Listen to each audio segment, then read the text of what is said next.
গাউসে পাক আব্দুল কাদের জিলানী আল জিলানী রাদিয়াল্লাহু তাআলা আনহু ওই মুরিদরা আমি নামাজের মধ্যে দাঁড়ায়া আমি যখন সালাম ফিরাইমু সে আমার বাদশা ডাক দিয়া কয়ে গো হুজুর আপনি বুঝি এত ভাগ্যবান এত ভালো মানুষ চোর বুঝি মাল চুরি করে নিতে লাগছে আর আপনি বুঝি আমার মাল ডিরে আপনি উদ্ধার করছেন। যদি আমি মাল চুরি করছি আমার তো ফিরা দিব, কিন্তু আব্দুল কাদের জিলানী তো কইছে কোন সময় মিছা কথা কইলে ধরা খাইবি, আর যদি উচিত কথা কস শেষা কথা কস বাইচা যাবে, উচিত কথা কইলে বাইচা যাবে। এ কথা শুনা বাদশারে ডাক দিয়ে কর, এ বাড়ির মালিক চুরি তো আমি করছি, সত্য কথা কইছে, নিজে স্বীকার করছে। ডাক দিয়ে কই চুরি করছো তুমি? হুজুর আপনার মতো এত বড় নেককার আমি আমার জীবনে দেখি নাই। বলে কেন এই কথা? বলে হুজুর আপনি এত বড় একজন আল্লাহর ওলি, মাথায় এত বড় টুপি, এত সুন্দর পাঞ্জাবি পরা, হুজুর ও হুজুর আপনার কাছে আমার প্রশ্ন, একটা চোররে বাঁচাইবার লাগে চুরির দায় নিজের কান্দে লইলেন। হুজুর এতদিন পর্যন্ত আমি এত রাজপ্রাসাদের মালিক, একজন হক্কানি ব্যক্তি টোয়াই যার হাতে হাত রেখে আমি মুরিদ হইতাম, আল্লাহর কসম হুজুর আপনি যে একটা চোররে বাঁচাইবার লাগিয়া চুরির দায় কান্দে লইছেন, আপনি আমারে মুরিদ করান ছাড়া এই বাড়ি থেকে বাইর হইতে পারতেন না। গাউসে পাক আব্দুল কাদের জিলানী ওই মুরিদ ডাক দিয়ে কয় প্রথম গেলাম চুরি করতে, হইয়া গেলাম মুরিদ, এখন আইলাম চুরি করতে, এবার মুরিদ করান লাগবে, ধরা খাইছে। কেমনে রে মুরিদ করাইতাম? এত নিয়ম জানে, অজু করা লাগবে। বাদশা অজু করবে, ডাক দিয়ে আপনি অজু করে আসেন। বলে অজু তো আমার এখানে আছে, অজু করে আমি এখানে আসছি নামাজ পড়তে, এখন দেখি এই কারবার। এই বাদশা ডাক দিয়ে কয় তাহলে হুজুর মুরিদরা করান। বলে আমি মুরিদ করামু কেমনে রে বাবা, তোরে মুরিদ করাইতাম না, যত মাল সামান আছে তুমি রাখো, আমার বিদায় দাও।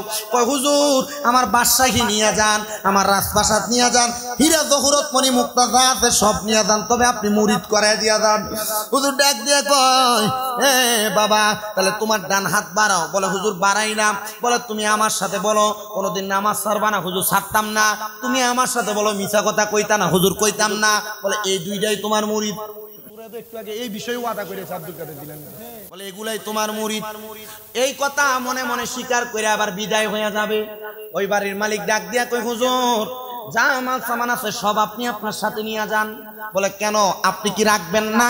বলে হুজুর চোরে যদি নিয়ে যাইতো তাহলে এগুলা চোরে মালিক হইতো, যেটা আপনার কাছে আমি বায়াত গ্রহণ করেছি, এগুলা সব আমি আপনার দিলাম।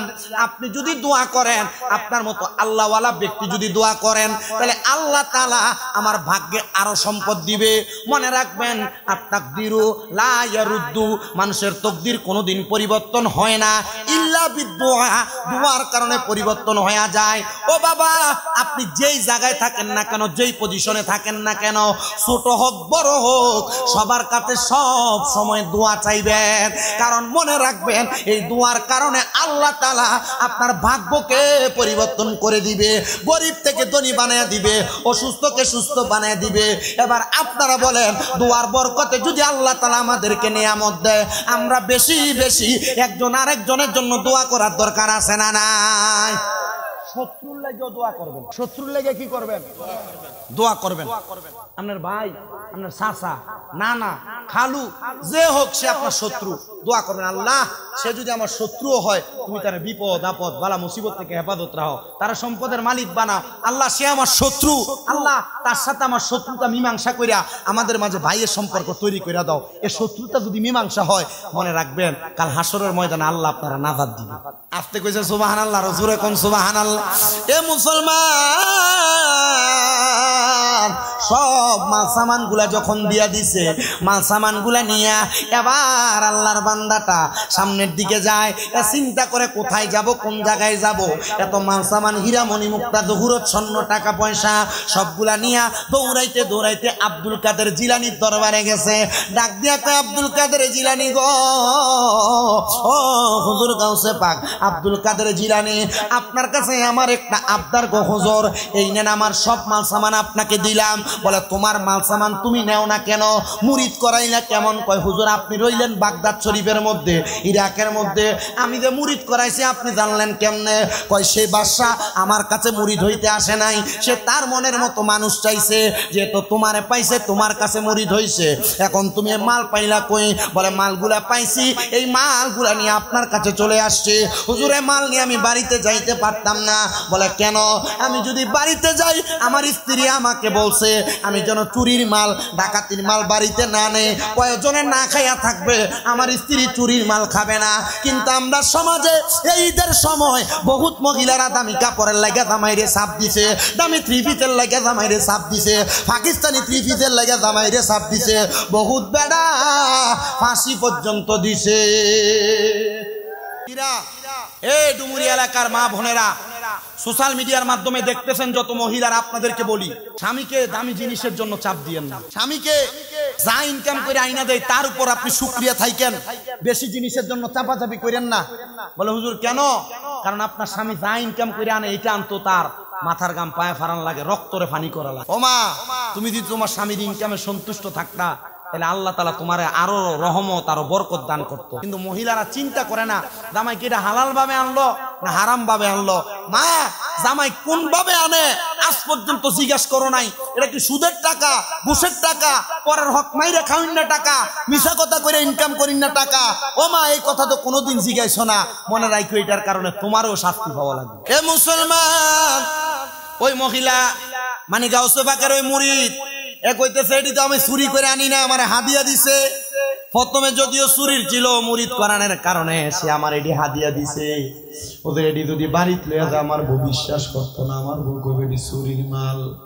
ওদের এটি আপনার কাছে রাইখা দেন। হুজুর আমি এই মাল নিয়ে বাড়িতে যাইতাম না। হুজুর কয় আমার কাছে রাখতাম না। তুমি এগুলা কি করবা? করো। কয় হুজুর তাহলে দেই, এডিরে মানুষের কাছে দান কইরা দেই। ওকিল লেগা কয় হুজুর আপনি না কইছেন আস্তাকিউ হাবিবুল্লাহ দানকারী আল্লাহর বন্ধু। দেয় হুজুর, দেয় দান করে দে। কয় দাও দান করে। এ দিছে, সবার মধ্যে বন্টন করে দিছে। বাড়িতে যাওয়ার পথে রাস্তার মধ্যে জিরানোর জন্য আরাম করার জন্য একটা গাছের নিচে হেলান দিয়া বসছে। হঠাৎ করে একজন মানুষ সন্ধ্যাবেলা তার তালাশ করে দেখে গাছের সাথে হেলান দিয়া বৈশা লোকটা ইন্তেকাল করেছে। ইন্না লিল্লাহি ওয়া ইন্না ইলাইহি রাজিউন। সে ইন্তেকাল করেছে, ইন্তেকাল মারা গেছে। তার স্ত্রীর কাছে খবর গেছে তোমার স্বামী তো ইন্তেকাল করেছে। ইন্তেকাল কি তো স্বামীর কাফন দাফনের ব্যবস্থা করে এলাকার মানুষ কয় তার মতো চোর আর নেশা করে ব্যক্তির জানাজা আমরা পড়তাম না। আব্বুজি আপনি দুনিয়াতে কেমনে চলতেছেন, মানুষের সাথে কেমন ব্যবহার করতেছেন? এমন নি কোনো হয় আপনার একটা বাজে ব্যবহারের কারণে মানুষ আপনার জানাজার নামাজে না যায়। দেখবেন রিক্সার ড্রাইভার মরলে শত শত হাজার হাজার মানুষ হয় জানাজার নামাজে। কৃষক মরলে কত মানুষ হয়। আবার এলাকার এমন পয়সাওয়ালা মারা যায় মানুষ খুঁজা পাওয়া যায় না। মাইকিং করা লাগে না ভালো মানুষ মারা গেলে? এটা তো আমাদের এলাকার ট্রেন্ডিং। মানুষ মারা গেলে মাইকিং করতে হবে, বারবার মাইকিং করতে হবে, বারবার। অমুক নেতা আসবে এই জন্য জানাজার নামাজ যোহরেরটা আসরের ওয়াক্ত লইয়া যায়। কথা কই না। অমুক নেতা বক্তব্য দিবে যোহরের পরে, জানাজার নামাজ আরো আধা ঘন্টা পরে হয়। কথা কন না, হয় কি হয় না? জানাজার নামাজটারও একটা ব্যবসা বানাইছে, একটা টেন্ডেন্সি বানাইয়া নিছে। জানাজার নামাজেও নেতারা বক্তব্য দেওয়া লাগে। আল্লাহর দোহাই লাগে রে বাবা, এগুলা টেন্ডেন্সি বানাইয়া তোমরা আল্লাহ তাআলার আযাব গজবের শিকার হইবা। জানাজার নামাজ বক্তব্য দেওয়ার জায়গা না রে। জানাজার নামাজের মধ্যে তুমি সামান্য সময় অপেক্ষা করে জানাজার নামাজ পড়াইয়া তার লাগা দোয়া করে দাফন করে দিবা, দেখবা সেই ব্যক্তিও কবরে শান্তি পাইব। তো যেই কথা বলতেছিলাম, মাইকিং লাগে না জানাজার নামাজ পড়ানোর জন্য। মৃত্যুবরণ করার পরে ভালো মানুষ মরলে মাইকিং লাগে না, এমনি খবর হয়ে যায়। তার জানাজার নামাজের মধ্যে হাজার হাজার শত শত মানুষ হয়ে যায়। তো সে মারা যাওয়ার পর এলাকার মানুষকে আমরা তার জানাজা পড়তাম না, কারণ সে নেশা করছিল। আপনাদেরকে সেই কথাই বলতেছি, এমন কোন কর্ম করেন না যে কর্মের কারণে আপনি মারা যাওয়ার পরে মানুষ খুশি হয়। আপনার জানাজার নামাজে না যায়, আপনার মাটি দিতে না যায়, মনে রাখবেন এটা হইলে আপনি আল্লাহর কাছে খারাপ হয়ে যাবেন। কারণ তিরমিজি শরীফের হাদিস, কোন মানুষ মারা যাওয়ার পর এলাকার সব মানুষ যদি তারা ভালো বলে আল্লাহ তারা ভালো বলে এলা কোনো মানুষ যদি মারা যায়, এলাকার মানুষ যদি তারে মাফ কইরা দেয়, আল্লাহ তারে মাফ কইরা দেয়। এমন ভাবে চইলেন এলাকার মানুষ যেন আপনারে বালা কয় আপনারে মাফ কইরা দেয়। বলেন আমরা এমন জীবন গঠন করার দরকার আছে না নাই? এ মোহাব্বতের আওয়াজে কোন দরকার আছে না নাই? এ মুসলমান, হে নবীর উম্মতের দল, সবাই যখন তার জানাজাতে অস্বীকৃতি জানায়, গাউসে পাক আব্দুল কাদের জিলানী কয় আমি পড়াইমু তার জানাজা। হুজুর আপনার মতো এত বড় মুহাক্কিক ব্যক্তি, আপনার মতো একজন বড় আলেম, আপনার মতো বড় একজন বিশ্বাস, হুজুর আপনি কেন এই নেশা করে এবং খারাপ ব্যক্তি চোরের জানাজা পড়াইবেন? কয় যদিও তোমরা তার চোর বলে জানো রে, সেই ব্যক্তি গত রাত্রে যে তওবাটা করছে এর চাইতে বড় তওবার হইতে পারে না। কোন মানুষ আগে খারাপ ছিল, আগে বাদে ছিল, হঠাৎ করে নামাজ ধরছে, আমরা এলাকার মানুষ তারে টিস্কারি করে কি কবে থেকে কথা কয় না কেন? হঠাৎ করে নামাজ ধরলে তারে ভিল্লা দিও না, টিস্কারি করো না, কারণ সে হয়তো বা আগের খারাপই সব ছাইরা দিছে, এখন থেকে ইবাদতে মশগুল হয়ে গেছে। মানুষের ভুলকে ক্ষমা করতে শিখো, মানুষের অন্যায়কে ক্ষমা করতে শিখো। তোমারে কে কইছে মানুষের ভুলের কারণে তার ভুল নিয়ে সমালোচনা করতে? মনে রাখবা একজন ভুল করছে, তার ভুলের কথা যদি তুমি জনসম্মুখে মানুষের পর মানুষকে বলো এটা গীবত হবে। তুমি তার ভুলের কথা তার কাছে বলো, গীবত করো না, পর মানুষের কাছে বইলা বইলা বেড়াইও না, দোকানে বইসা বইসা বইলো না। বর্তমান সমাজে চা দোকানের মতো গীবতের আড্ডাখানায় বেশি নাই, চা দোকানের মতো কোনো জায়গায় নাই। চা দোকানে যে পরিমাণ গীবত হয়, চা দোকানে যে পরিমাণ মানুষের সমালোচনা হয়, আব্বাজি যদি পারো ঘরে চা বানায় খাইও, এমন গীবত শুইনো না। বলো হুজুর আমি তো গীবত করি না, বইসা থাকি। আরেকজন বলে, আল্লাহর নবী নিজে বলে, কোন জায়গায় যদি দেখো গান বাজনা হয়, গীবত হয়, তোমরা তোমাদের শাহাদাত আঙ্গুল দ্বারা তোমাদের কানকে বন্ধ করে দাও। ইয়া রাসূলুল্লাহ বন্ধ করলে কি হবে? বলে তোমরা লাভবান হবে। আর যদি গীবত শুনতে শুনতে তোমার কাছে মজা লাগে, আরাম লাগে, মনে রাখবা গীবত শোনার কারণে, গান বাজনা শোনার কারণে আল্লাহ তাআলা গরম সীসা ঢালাই করে তোমার কানের মধ্যে ঢাইলা দিবি। ওরমা কার মেয়ে কি করছে, কার পোলা কি করছে, সাধুয়ানে বয়ে বয়ে কয়। আল্লাহ আমরারে বুঝার তৌফিক দান করুন, আমিন কোন। আস্তে কইছেন আমিন, আরো জোরে কোন আমিন।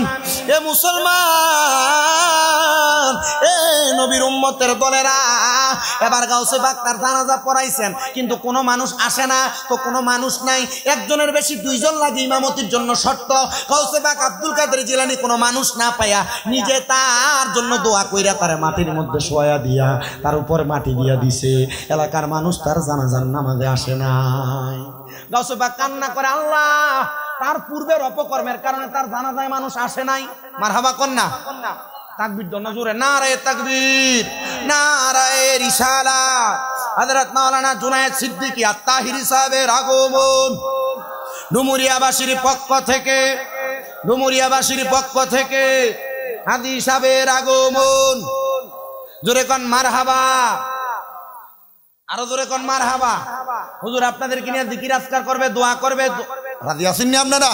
বইবেন নি ইনশাআল্লাহ, আল্লাহ যেন কবুল করে। আমিন কোন, আমিন কোন, আর জোরে আমিন।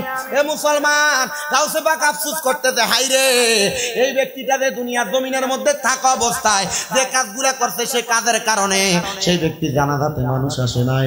গাউসে পাক আল্লাহর কাছে দোয়া করে, আল্লাহ তুমি মানুষগুলারে কবুল করো, মানুষগুলা যেন তার দোয়াটা তার জন্য দোয়া করে। পুরা মানুষ ঘুমায় গেছে, চেয়ার এটা বইয়ালা বাবা, ওই বাবা কি দুলা ভাই বেটা হুদো বইও যাচ্ছে।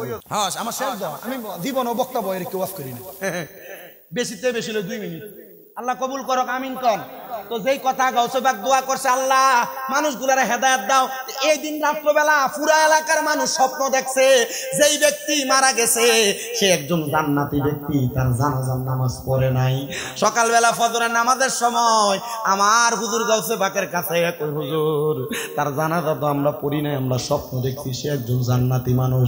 গাউসে পাক কয় তার উসিলা দিয়া দোয়া করো, আল্লাহ যেন তোমারে মাফ কইরা দেয়। সুবহানাল্লাহ। তা আল্লাহর ওলিদের উসিলা দিয়া দোয়া করলে আল্লাহ আমরারে মাফ করবো। মারহাবা কোন মিয়া, মারহাবা।